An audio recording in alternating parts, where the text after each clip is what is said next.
বন্ধুরা, আমি বাসি ভাত আজকে ফ্রাইড রাইসের মতো রান্না করব। বাসি ভাত নিয়ে নিয়েছি, রসুন কুচু নিয়ে নিয়েছি, পেঁয়াজ কুচু, কাঁচা লঙ্কা ভাজি নিয়েছি, আর গাজর আলু এর সাথে দিয়ে দেবো, ভেজে নিয়েছি। আপনারা চাইলে ক্যাপসিকাম আরও অন্যান্য কিছু দিতে পারেন। কড়াই গরম হয়ে গেছে, পরিমাণ মতো তেল দিয়ে দিয়েছি, ফোড়নে এলাচি আর গরম মশলা দিয়ে দিয়েছি, পেঁয়াজ কুচি, রসুন কুচি, কাঁচা লঙ্কা কেটে ফাটিয়ে দিয়ে দিয়েছি, মতো লবণ, পরিমাণ মতো হলুদ দিয়ে দিয়েছি।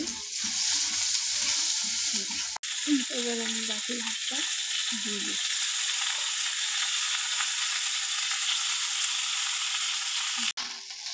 ভাতটা ভালো করে নেড়ে নিচ্ছি,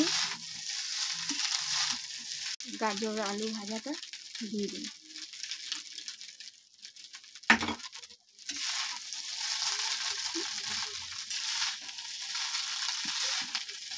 এবার আমি একটু ঘি দিয়ে দিলাম। দেখুন বন্ধুরা, হয়ে গিয়েছে আমার বাসি ভাত ফ্রাই করে। এটা সকালের ব্রেকফাস্টের খাবার আমাদের।